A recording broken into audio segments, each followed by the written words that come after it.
If you're struggling to choose your blog niche, you're watching the right video. But before we go any further, I recommend that you not start a blog like this unless you want a lot of strange attention. As you can see here, this woman is in a 24/7 submissive relationship with a man, and basically she must wear latex 24/7. It's a very interesting read, and I'm going to be going over exactly how you can choose a blog niche today if you want to start to monetize it and actually get some money. And if you are curious about whether or not this blog about latex can make some money, well, the answer is actually yes. And if you'd like to know why, stay tuned till the end of the video because that's what I'm going to be going over. Now, many people who start a blog, obviously, some people want it to make money, others just want to share their vision with the world. And both of these are fine, but I'm going to be focusing on what you need to do if you want to make some money. So, before I go any further, if you're interested in learning how you can structure a blog post that Google loves and also your audience is going to love, go ahead and click the link in the description below. You can grab a freebie where I walk you through step by step how I set up every single one of my blog posts for myself and my clients, and I really hope it can help you to keep people engaged, interested, and wanting to read about everything you're posting online.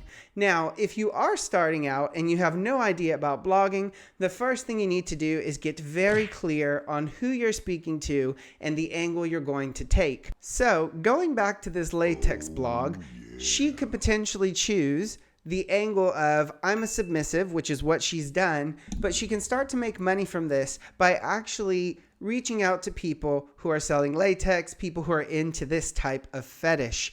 And it would be an excellent way if she had a big readership to try to make some affiliate money from that blog. You can also make money from your readership by selling them things. And here is where I see most people wanting to make money, but they're not really sure of how to do it. So let's break this down step by step. But before we do, let's go ahead and jump into some bad business decisions with Sean. Do you have a foot fetish? Some people really have a foot fetish, and in today's episode of Bad Business Decisions with Sean, you're not going to believe what this girl did. It's actually ingenious, but I'm not sure if I would do it simply because my feet can be pretty stinky. Basically, this woman would go on a night out, and she would start out in heels, but as the night went on and she got sweatier and stinkier, she would eventually take off those heels, put on flip-flops, and then she would wear them for the remainder of the night. First of all, what are you doing in a club wearing flip-flops? Second of all, why are you doing it to get your feet all nasty? But here's the real kicker. She would walk home and she would always find somebody who wanted to buy the shoes, and then she would sell those shoes for money. She's selling dirty flip-flops that cost her $1, and she's probably making, I think she said somewhere around $200. Check it out. Let me know in the comments, would you guys do this? Do you think it's a smart or a bad business decision? Personally, I think it's a bit bad because, there could be pieces of DNA left on your feet. I don't know. Not for me. Not going to do it. I'm not really into feet, though. But if you are, would you do this? Let me know. That's it for today's episode of Bad Business Decisions with Sean. These ads are hilarious, and I wanted them to be a bit more edgy than in the previous video. So after you see this, drop a comment below. Let me know what you think about these bad business decisions. Now, back to what we were speaking about before. What do you do when you want to start a blog? Well, the first thing to do is get very clear on who you're going to speak to, and you do this by reading other people's blogs, understanding what they're talking about, but specifically reading about blogs in the niche that you are trying to enter into, because when you start looking at other people's blogs, you'll find out what is successful, what is working, what is not working in this niche in which you want to enter. And when you start to do this over time and you post more and more content, you're going to find out what resonates with people that are already reading your site, and you're going to find out what attracts people who are not already reading your blog posts. And this is something that takes a little time, and people start to get very frustrated with it. But if this will make it a little easier for you, let me give you a timeline of how my first business's blog kind of developed. I posted the first blog post about 6 years ago, didn't see any traffic. I consistently posted over the course of about 6 months, still didn't see any traffic because there's a lot of stuff that goes into actually getting people to see your blog, such as paid ads, interlinking strategies, backlink strategies, on-page SEO, off-page SEO. I mean, the list just goes on and on and on. But the thing is, you need to keep producing content, because the more content you produce, the more data, the more analytics you have. The more data and analytics you have, the more informed decisions you can make every single day when you decide to do some research about what people are searching for and choosing the right keywords. Now, if you would like a guide on how to choose the best keywords for your brand, go ahead, click the link in the description below, go ahead and claim that, and I will even give you a free masterclass that will walk you through my entire process for choosing keywords that actually get traffic and people want to see. Now, the next part of choosing a blog niche is actually looking at the data and finding out if this niche is profitable. And you can actually do this a bunch of different ways. You can, again, look at other blog posts and see what people are posting about, and you can also look at their incoming traffic. My favorite way to do this is with a website called 𝐕𝐈𝐃𝐄𝐎, and I love this website because it gives you a lot of PPC and keyword research data. So if you would like to check out 𝐕𝐈𝐃𝐄𝐎 to understand how much money you can get from specific keywords or how much traffic they're generating, I highly recommend it, because unlike Google's keyword tool, they actually scour the internet every single day to find out what people are searching and what they aren't. So I find this to be much more effective than a simple Google keyword planner. So I recommend that you check this out. Now, the next thing you want to do is look for trends. So say, for example, we type in blogs about latex. You might have something pop up saying, hey, this has 320,000 views every month. So that means it's a term people are searching for very heavily. But that's not the only metric you need to look at when you are choosing your blog niche. You also have to look at the number of people that are clicking on this specific search term. And one of the things I love about 𝐕𝐈𝐃𝐄𝐎, as you can see in the image here, it does tell you people are clicking this, people are not. And if you go down a little bit further, you'll also see how competitive this keyword is. This is the way that I choose blog niches for myself, for my clients, and this is also the way that I choose keywords that allow people to make a lot of revenue, such as this client here, who, since working with me and developing a content plan for his driving school, has made about £2,000 passively just because he was able to post and add in affiliate links. If you would like some help developing a content strategy like this so you can start to get traffic to your blog and you can start to make affiliate sales, go ahead and click the link in the description below. You can schedule a consultation for me. It's free, but I'm not sure it's going to be for long. So if that's something you want, go ahead and claim that below. The next thing that you need to do is pay attention, because now we're going to talk about. Now, after you've developed your keyword strategy, you need to start producing content.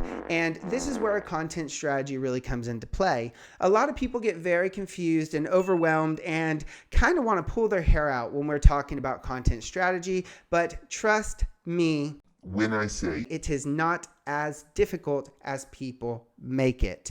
Whenever you're thinking about developing a content strategy for a blog, you have to think, naturally, if somebody stumbles upon your blog, what would they need in order to understand who you are, and what would you need to do to maintain their interest? What type of writing style are you going to use? And all of this really comes with a lot of that market research by looking at other blog posts and also looking at keyword research. Now, once you have all of this information, you can start to put it out on paper. And I like to use Freeform for Mac, and I actually go step by step what I'm going to do first, next, then after, and what I'm going to do progressively as I grow my blog. Because what you want is for people to be able to click on one article, and as they're reading it, if you pose something interesting to them, you are going to want to put a link within here. That way they can click and go to another page of your blog. This is going to help you with a couple of things. The first thing is that when you are writing for SEO, which is search engine optimization, basically Google uses something called 𝐸 BAT. Basically, they want you to show your experience, and they also want you to make the experience good for your reader. So if you're reading this latex blog and she mentions a latex item that you have never seen, but you're a little bit into it because you're a little freaky, you would want to naturally read more about this other latex item. Once you start to do this, you'll also be able to track your links. If you're using URL parameters, if you're not sure what that is, let me know in the comments if you'd love to know, and I will make a video about URL parameters and how they help you track all of your data digitally, which is very important if you're trying to build an online business. Now, so far in this video, we've talked about understanding how to choose a blog niche, how to do some simple market research. If you would like more market research, go ahead and check out this video here. I walk you through step by step how to do this market research and actually understand your customers, or in this instance, your readers a little bit better. The next thing that you need to do is develop your keyword strategy, and I've also talked about how to use 𝐕𝐈𝐃 for this. The last and final thing that I can say about choosing a blog niche and actually becoming profitable is to stay consistent. Many people start, they post a couple blog posts, but in about 3 months, if they're not already getting traffic, they kind of give up. They throw in the red towel and they put up the white flag and say, oh, I am more done than this turkey, and we know what happened to this turkey. So you definitely do not want that to be you. So all I have to say about this last part in terms of choosing a blog niche and actually getting traffic is to stay consistent. Promote your stuff online. And I actually have a VA, a virtual assistant, to help me promote my stuff online. And if you would like to learn about the process of hiring a VA, you can do so in this video here.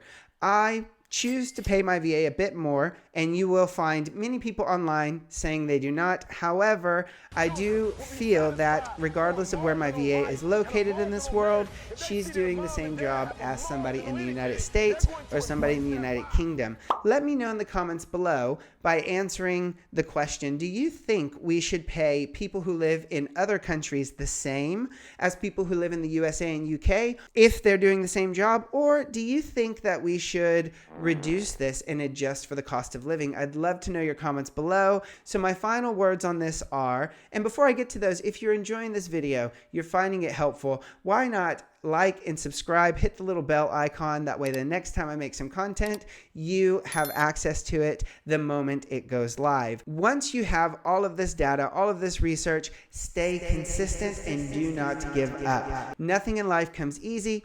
As you know, if you've watched my channel for quite some time, I speak Spanish to a very high level. Quiero saber por qué ustedes en español dicen mango en escabeche, ajo en escabeche, pero no se dice pepino en escabeche, sino pepinillo. This takes time. People message me saying, Sean, how do I learn Spanish? I can't remember this word. I can't figure out what this is. well, the truth is, it took me quite some time. I've been learning the language for 15 years, and anything in life that is worth doing is going to take some time. So when you start this blog, have the expectation that you're probably not going to see results for at least 6 months to a year. And at that point, they're going to be very, very small results. Keep adding, don't give up, and make sure that you choose a niche that you absolutely love. If you do not, I promise you, you will get very bored with this and you are not going to continue making content for other people to see. Now, here is a master tip.